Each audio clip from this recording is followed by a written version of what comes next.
I had always thought that the vacation home in Lake Tahoe was a place of peace, a getaway from the chaos of everyday life. It had been in our family for generations, and I cherished every moment I spent there. But what was supposed to be a retreat turned into a living nightmare when I returned to find my sister had completely taken over the house. It had been months since I'd visited. Life had gotten busy, and I'd become wrapped up in work, relationships, and the routine of city life. But last week, I got a call from my mom asking if I could come over to the house. She sounded a little too chipper, almost as if she were hiding something. "Come by, Emma," she said. "It's been so long since we've had a family gathering. Your father and I would love to see you." I hesitated. It wasn't like we had regular get-togethers. My parents were the kind who only reached out when they wanted something. But there was something in her voice, a kind of sweetness that made me want to believe that maybe this time would be different. Maybe she actually missed me. So I drove up from San Francisco, leaving behind a pile of work and a busy schedule. I was already imagining how the weekend would unfold, sitting on the porch, looking out at the lake, and catching up with my parents. Perhaps a walk through the nearby trails, the ones I used to love so much, before life had become too hectic. When I arrived, I felt a little tug of nostalgia, but as soon as I opened the door to the house, I knew something was off. The place didn't feel like it used to.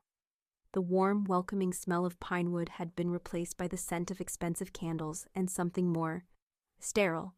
The house seemed almost too perfect, almost too staged, like a picture that was carefully arranged but lacked any warmth. I found my parents sitting at the dining table, which was already set for dinner.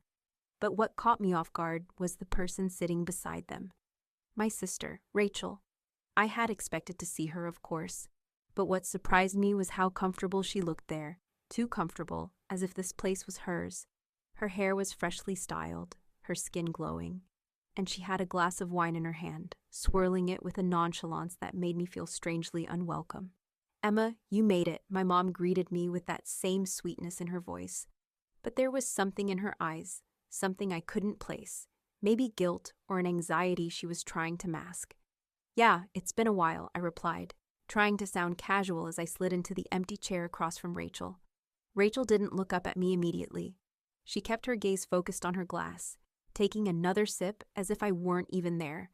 When she did finally look up, her eyes were cold, almost bored, as if I had interrupted some important event.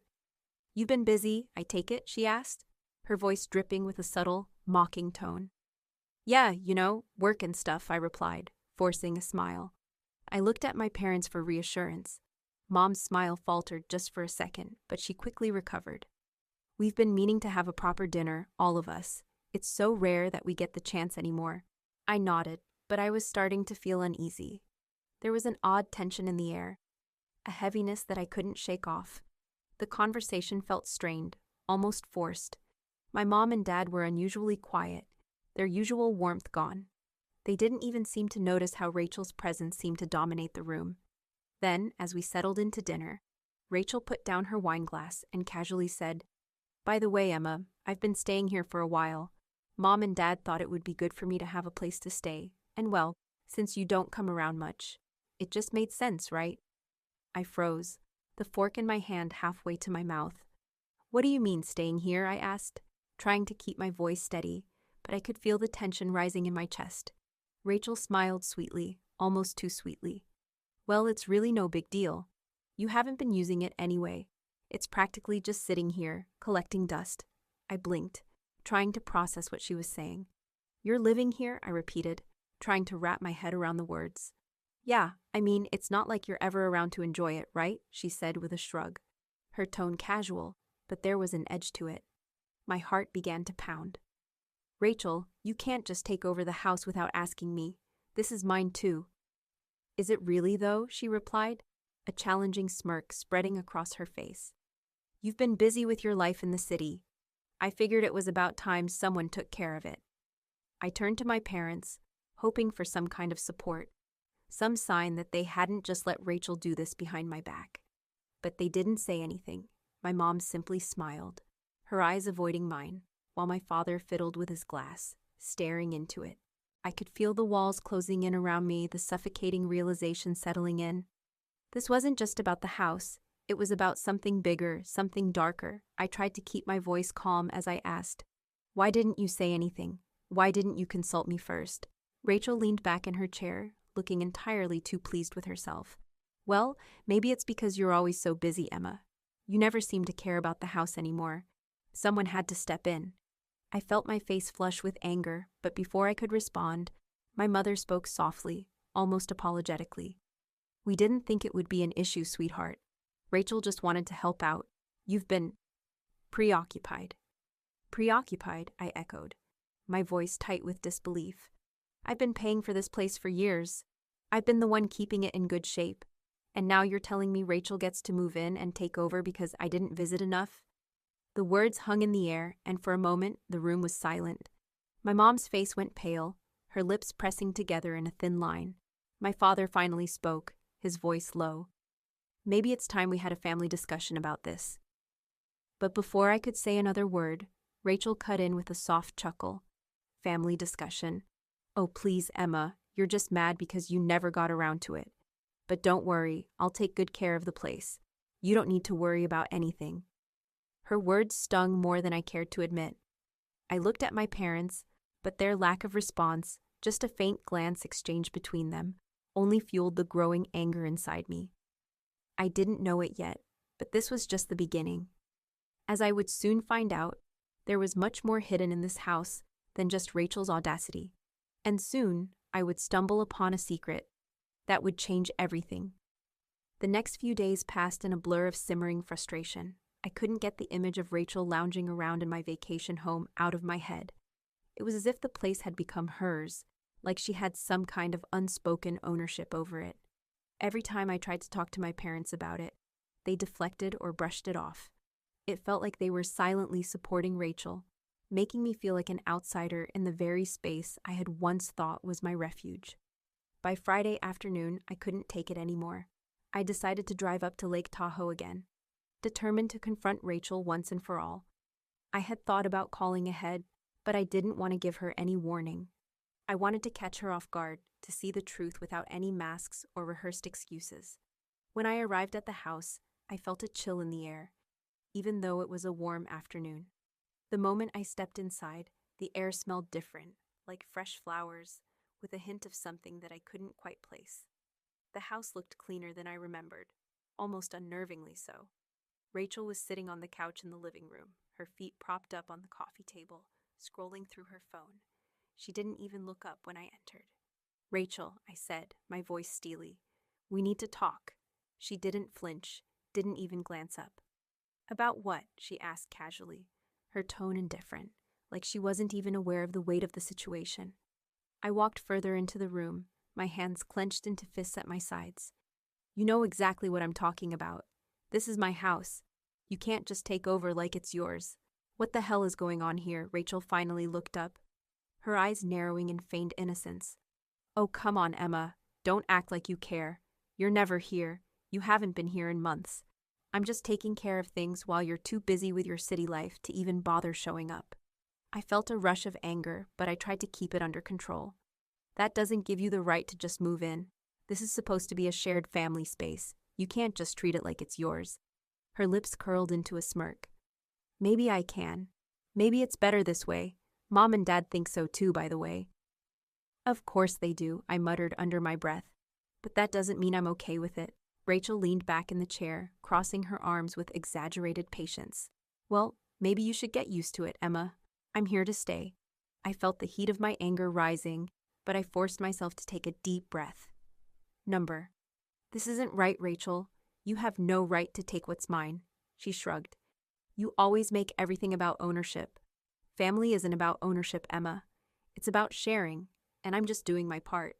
I stood there, silent for a moment, trying to control the fury that was building inside me, but then something caught my eye. On the far side of the living room, behind a bookcase, I noticed a small, inconspicuous door, one I hadn't seen before. It was barely visible, hidden in the shadows, as though someone had tried to keep it out of sight. It looked out of place in the otherwise pristine room.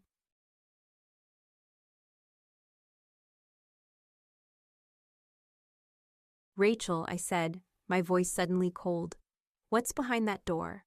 Rachel's eyes flicked over to the bookcase, and for a brief moment, I saw a flash of something. Guilt, perhaps? Before she masked it with a casual smile. Oh, that? Nothing, just a storage closet. You know how cluttered things get around here. There's nothing to see, really. But I wasn't convinced. There was something about her reaction that felt off, and I knew I had to investigate. I'm going to take a look, I said, walking towards the door. Before I could reach it, Rachel was up and standing in my way, her posture tense. Emma, just drop it, she said, her voice tinged with something dangerous. You don't need to go snooping around in there. Why?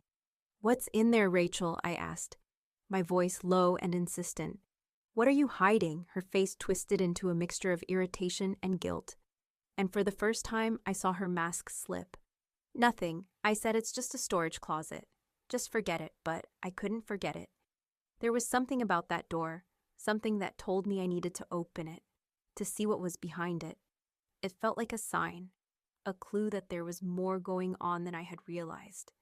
Ignoring Rachel's protests, I pushed past her and reached for the door handle. With one swift motion, I pulled it open. Behind the door, there was an unexpected sight. A narrow, dimly lit staircase leading down. The air smelled musty, like it hadn't been disturbed in years. The light from the living room didn't reach far enough to illuminate the space, and I hesitated for a moment before stepping forward. Emma, I swear to God, if you go down there... Rachel's voice was trembling now, her earlier confidence shattered. But it was too late.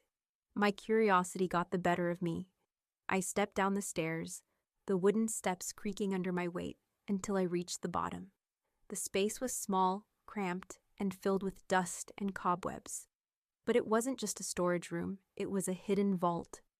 On the far wall, nestled in the corner, was an old, heavy-looking chest. Its wood was weathered, the metal clasps worn and rusted with age.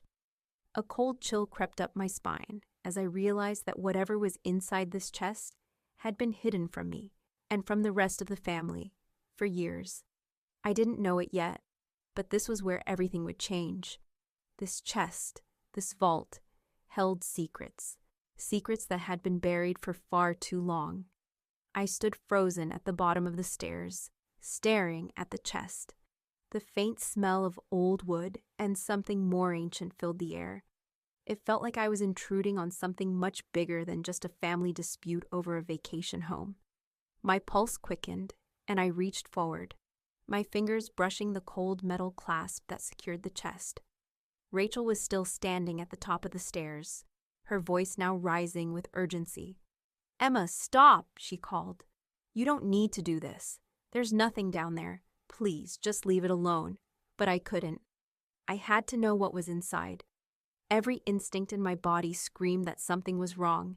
Something had been hidden from me all these years, and it was all leading back to this chest. With one sharp tug, I released the clasp, the sound of it clicking in the silence echoing through the narrow space. My heart pounded as I slowly lifted the heavy lid.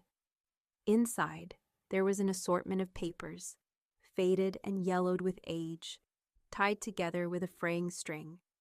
I carefully picked up the top bundle, my fingers trembling as I unraveled it. The first thing I saw was an old photograph, a picture of my parents, much younger, standing with Rachel and me. It seemed like an innocent family photo at first glance, but there was something off about the smiles. My mother's face was tight, her eyes barely meeting the camera, while my father stood stiffly beside her, his hand on Rachel's shoulder but not mine. I flipped through the stack of papers, each one seemingly more cryptic than the last. There were legal documents, ones I'd never seen before, signed in places I didn't recognize. There were letters, faded with time, and another photograph, this one of a man I didn't recognize, standing next to my mother, both of them in front of what looked like a large estate. My stomach tightened. It didn't take a detective to see that these documents were not just old memories. They were part of something much darker. I glanced up at Rachel, who was still standing there, her face now pale, her eyes wide. What is this, Rachel? I asked, my voice low, barely more than a whisper. What's going on here? Rachel's gaze shifted, and for the first time, I saw something I hadn't expected: fear. Her eyes darted back and forth between me and the chest. "Emma, you don't understand," she said, her voice shaky, almost pleading. "You're not supposed to see this. It's not meant for you." "What do you mean?" I demanded, my voice growing more urgent. "This is my family. These are my secrets." She took a step back, her hands shaking. "It's not just about you, Emma. It's about everything our parents have kept from us. The house, the money, the inheritance. It's all connected. You never asked the right questions, and now you've opened the door to things that should have stayed buried." Her words hit me like a blow to the chest. The house, the money, the inheritance. It wasn't just a vacation home. It was a battleground, one I had unknowingly stepped into. And Rachel had been playing a part in something bigger, something more manipulative than I had ever imagined. I took a deep breath, trying to steady myself. "What are you talking about? What's all this about an inheritance?" Rachel's voice lowered, and her eyes flickered to the chest as if the very sight of it terrified her. "Our parents never wanted you to know, but they didn't leave the house to you. Not entirely. You've been paying for it all these years, keeping it in good condition, but the truth is, this house is part of something else, something that was always meant to be mine, and theirs." I felt the room spin, and for a moment, I wasn't sure if I could even stand. "What are you saying? You mean all this time I've been supporting you? Supporting a house that's not even mine?" Rachel nodded, her face pale, her eyes filled with regret, or maybe guilt. "Yes. Our parents set it up that way. They knew you'd always take care of things, that you'd be the one to make sure it didn't fall apart. They used you, Emma. You were always the one they could count on, but you were never part of the plan. You were just a means to an end." I couldn't breathe. The air in the small room felt thick, heavy with the weight of what Rachel was saying. For years, I had believed in the idea of family, in the notion that we supported each other, that we shared in each other's burdens. But now, as I stood there, staring at the chest filled with secrets, I felt like I had been living a lie. All those times I had written checks, paid bills, kept the house running, it had all been for nothing. It wasn't for family, it wasn't for us. It was for a twisted system of manipulation that I had been blind to. "You're telling me our parents never intended for me to have the house," I whispered, my voice breaking with the realization. "That all these years I've been just paying their bills while they planned this?" Rachel's eyes filled with tears, but there was no sympathy in her expression, only guilt. "I didn't know how to tell you, Emma, but you needed to know. It's why I moved in. It's why I was always here. They knew you'd be the one to fix everything, and I was the one they trusted to take it all when the time came." I stood there, feeling a bitter, searing anger rise up in my chest. My entire relationship with my parents, my sister, this house, it had all been a lie, a game they had been playing while I had unknowingly been their pawn. "I can't believe this," I whispered, my voice hoarse. "I can't believe they did this to me, to us." Rachel stepped closer, her eyes pleading. "Emma, you have to understand. I never wanted it to go this far, but this is how it was meant to be. I wasn't supposed to tell you any of this, but you forced my hand." I turned away, my mind racing. I couldn't process it all, but one thing was clear. I had been deceived. And now, with these secrets out in the open, I had to decide what to do next. I wasn't just going to walk away from this, not after everything I had sacrificed. This was my house, my legacy, and I wasn't going to let anyone take it from me without a fight. I couldn't breathe. I wanted to scream, to lash out, but I couldn't. I stood there, clutching the stack of papers in my hands, my mind racing. The weight of what Rachel had just told me settled in like a heavy stone in my stomach. The realization that my entire family had conspired against me, that they had used me without a second thought, felt like an enormous betrayal. I had worked so hard to keep the house in good condition, to make sure the bills were paid, to preserve what I thought was a shared family legacy. but all along it had been a farce. Rachel stepped closer, her hand outstretched, but I pulled back. No, Rachel. No more lies. No more pretending like this is okay. She took a step back, her eyes wide, a mix of fear and frustration crossing her face. Emma, please. You don't understand. I wasn't supposed to tell you any of this. I didn't want to hurt you. But you did, Rachel, I snapped, my voice rising. You've been hurting me for years. You've been using me, and I didn't even see it. How could any of you do this to me? Rachel's eyes darted down, and for a moment I saw her flinch, but she quickly masked it with defiance. You don't get it, Emma. I wasn't the only one. Mom and Dad planned this from the start.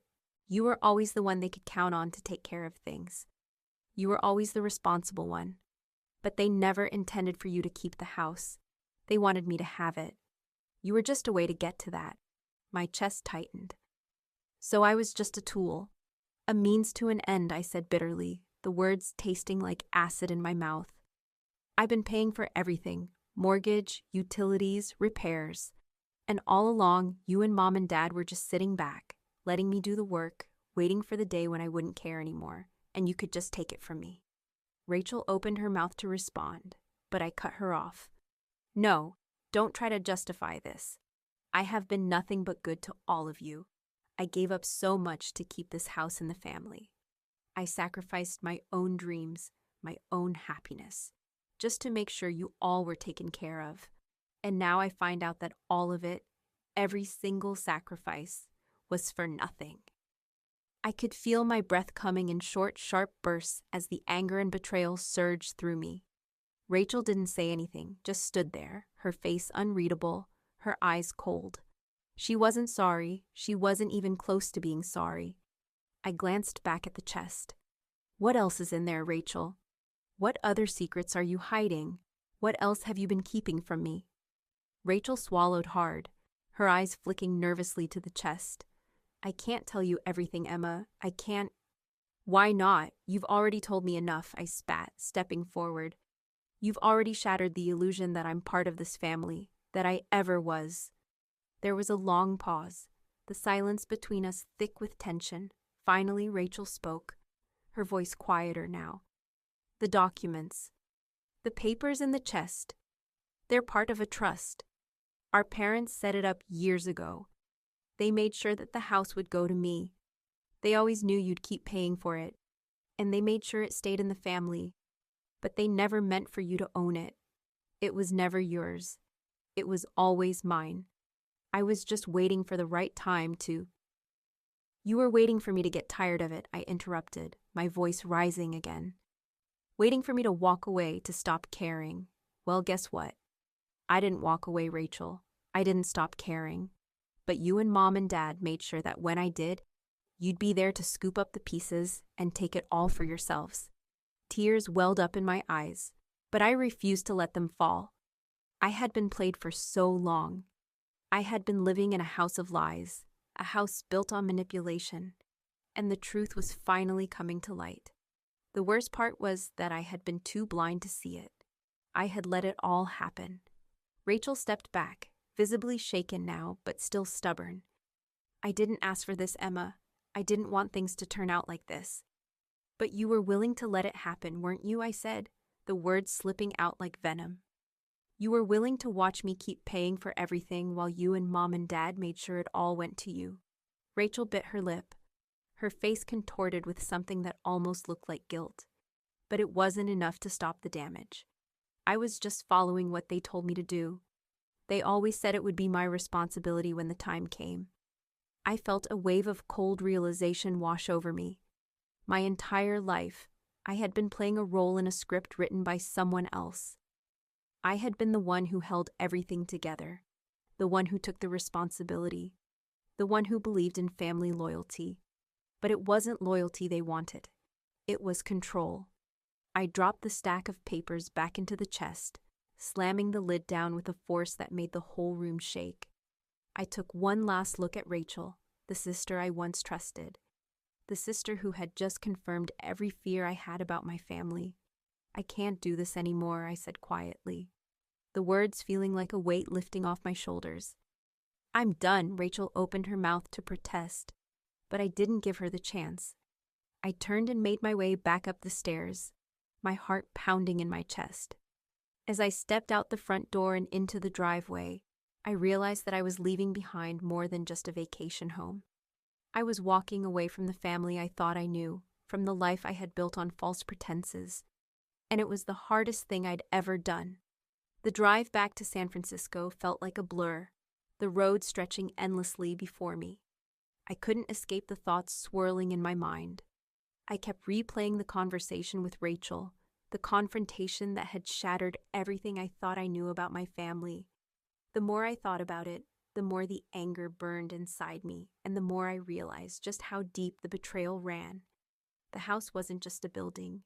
It had been the symbol of my connection to my family, the place where memories had been made, where we were supposed to be a family, united by love and shared history. But it was all a lie. It was all just a trap. And I had been the fool who fell into it. I slammed my hands against the steering wheel, the frustration boiling over. I had been used. I had spent years taking care of that house, paying for its upkeep, believing I was doing something good for my family. But it wasn't love they wanted. It wasn't family. It was power. It was control. When I got back to my apartment, I was a wreck. The weight of everything hit me all at once. I had given so much time, money, effort, believing that I was doing the right thing, that I was being a good daughter and a good sister. But all along, I had been nothing more than a resource. I had been a tool, a means to an end. I walked into my apartment and immediately threw my bag onto the couch, not caring where it landed. My apartment felt different now, empty, cold. The weight of my family's betrayal hung over me, making everything feel hollow. I couldn't even bring myself to take off my jacket. I just stood there, staring at the empty room, trying to gather my thoughts. But the ringing of my phone broke the silence. I glanced at the screen. It was my mother. For a moment, I considered ignoring the call. I wasn't ready to deal with her, not after everything that had happened. But curiosity got the best of me. Maybe she had finally realized what they had done. Maybe she had come to her senses and wanted to make things right. I answered the call, my voice sharp. "What do you want?" "Sophia, darling," my mother's voice was as sweet as ever, but there was an edge to it that I hadn't heard before. "We need to talk." I felt a surge of anger rise in my chest, but I swallowed it down. "No, Mom, we don't need to talk. Not after everything." "Sophia, please," she begged. "It's not what you think. You don't understand the full picture. Just come back home and we'll sort it all out. You're making a big mistake." My heart raced. I had been expecting this. Of course, she was going to try to convince me that I was in the wrong. They always did. I had been the one who tried to keep the peace, who tried to make everything work, and this was the thanks I got. I was the villain in their story now. I took a deep breath, forcing myself to stay calm. "I understand more than you think, Mom. I understand that you and Dad have been using me for years, and I'm done." Her voice shook. "No, darling, you're not done. We're family. You don't just walk away from family." I let out a dry laugh, the bitterness thick in my throat. "Family? You mean the family who's been exploiting me? Who's been using me for my money, my time, my energy? Who never once asked if I was okay or what I needed?" There was a long silence on the other end of the line. For a moment, I thought she might actually hear me, might understand the weight of what I was saying. But instead she responded with the same old tired excuses. "Sophia, you're overreacting. We did this because we love you. We just thought you didn't need the house, that you had your own life now. We thought it would be better for Rachel to have it." I couldn't believe what I was hearing. I had spent years sacrificing for them, and this was their response. I had spent countless hours, money, and energy trying to keep everything together. And now they were telling me that I didn't need it, that I didn't need them. "You love me," I repeated, the words tasting like ash in my mouth. "Then why didn't you ever show it? Why did I have to be the one to keep the house, to pay the bills, to make sure everything was running smoothly, while you and Rachel just sat back and did nothing? Sophia, please, listen. No, I'm done listening, Mom, I interrupted, my voice cold. I'm done. You and Dad made your choice, and now I'm making mine. I ended the call before she could say anything else, the weight of her words still hanging in the air. I wasn't surprised, but I was still hurt. The emptiness in my chest felt like a void, an unfillable space where a family once was. I looked around my apartment, the familiar surroundings now feeling foreign. I had spent so long trying to fix things for them, trying to make them happy, to make them proud. But now I saw the truth. They didn't want me to be happy. They didn't care about my needs. They only cared about what I could give them. I knew what I had to do next. I had to sever the ties completely. I had to stop letting them drain me. Stop letting them control me. It wasn't just the house. It was everything. My life, my happiness, my future. I had to take it all back. So I did the one thing I had never done before. I cut them off. I made the decision to stop supporting them. I canceled the automatic payments I had been making to help with the mortgage, the bills, everything. I took a deep breath as I pressed the button, confirming the cancellation.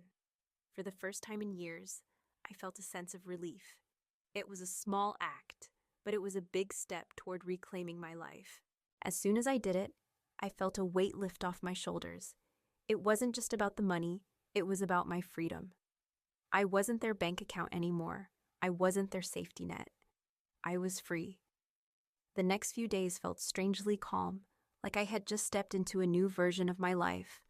No more calls, no more guilt-tripping messages. For the first time in years, I felt like I was breathing again. The chaos of my family's expectations, the weight of their demands, had been lifted from my shoulders, and I was free to focus on myself. It was a relief I hadn't known I needed. But even in the quiet, the nagging feeling of betrayal lingered.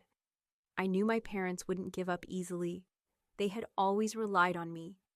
And now that I had severed the ties, I could feel their desperate need to pull me back into their web. I wasn't foolish enough to think they would just let me go. No, they would fight to keep me under their control. And they would try everything to manipulate me back into their fold. The first sign came 3 days after I canceled the payments. It was a message from my mother, a simple text that read, "Call me Sophia. We need to talk." I stared at the message for a moment, the familiar guilt starting to creep in. I had ignored her calls for the past few days, but the thought of hearing her voice again, the same voice that had once made me feel so small, made my stomach churn. I didn't respond right away. I couldn't. I was done being manipulated. I wasn't going to fall for the same old tactics, but I knew they wouldn't stop, and I wasn't sure how far they would go to pull me back in. Sure enough, the next morning, the call started. First, my mother, then my father, then Rachel. I let them ring through, one after another, not once picking up. I wasn't interested in hearing what they had to say anymore. They had made their choice, and now I was making mine.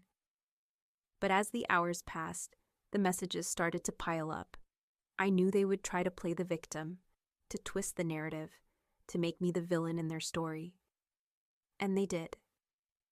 By the time I sat down to read the messages, my mom had already called me 4 times, leaving a voicemail each time. I hesitated before listening to them. Part of me expected to hear her tearfully begging me to come back, to fix everything, and that's exactly what I heard. Her voice quivered as she said, "Sophia, this isn't you. Please, I can't do this without you. We're struggling. Please come back. You're the only one who can help us." My heart didn't soften, though. It hardened. I had heard it all before, the empty pleas, the guilt, the manipulation. They weren't asking me to come back for love. They were asking me to return because I was useful to them. The next message came from Rachel, the words sharp and venomous. "You're pathetic, you know that? You cut us off because you didn't get your way. You've destroyed this family. You've ruined everything. You'll regret this, I promise you." It was the kind of message that made my stomach churn, but I didn't flinch. I had spent my whole life letting them make me feel guilty for setting boundaries. I wasn't going to let them do it again. Finally, there was a message from my dad. His tone was calmer, almost pleading. "Sophia, I know you're upset, but this isn't the way to handle things. Please, let's talk. We're family." I almost laughed. Family? They hadn't acted like family in years. They had treated me like an ATM. And now that I had stopped paying, they were trying to pull me back into their game with guilt and manipulation. I blocked their numbers one by one, feeling a sense of freedom with each tap of my phone screen. It felt like cutting the final cord that had tied me to them. The relief that washed over me was immense. For the first time, I wasn't burdened by their expectations. I was free to live my life on my own terms.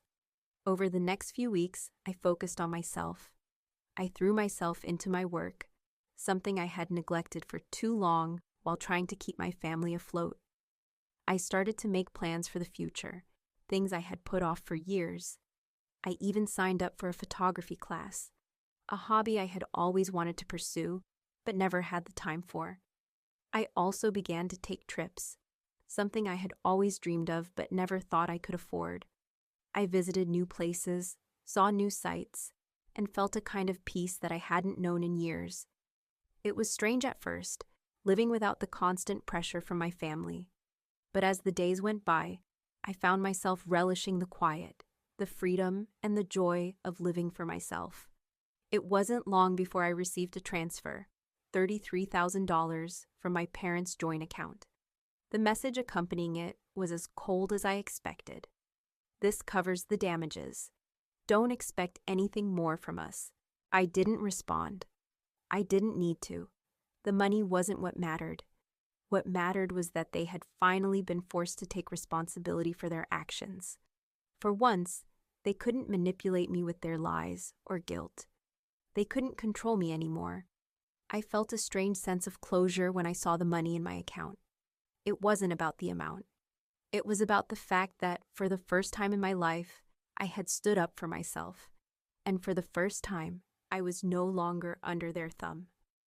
The months that followed were quiet, but not in the way I had once feared. I had imagined that cutting ties with my family would leave a gaping hole in my life, a hole that I would never be able to fill. But as time passed, I realized that the emptiness I felt wasn't loss, it was freedom. I began to truly live for myself, making decisions based on my own wants and needs.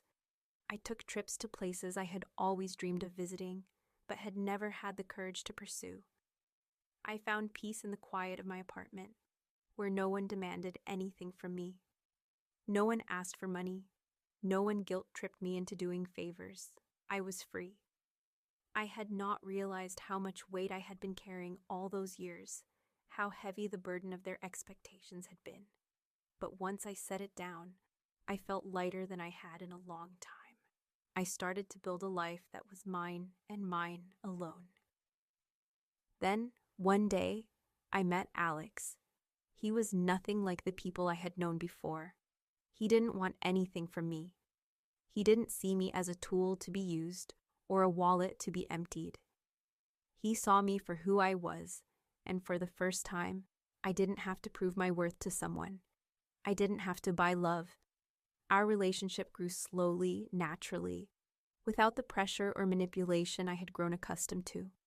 With him, I didn't feel like I had to be anything other than myself. 3 months later, I found myself sitting on a balcony in Paris, sipping coffee as I watched the world go by.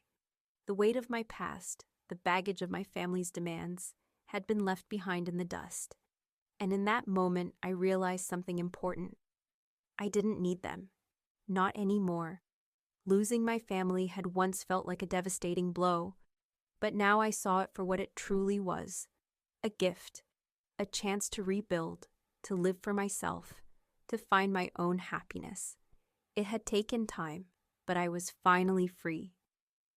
And that freedom was worth more than any inheritance could ever be.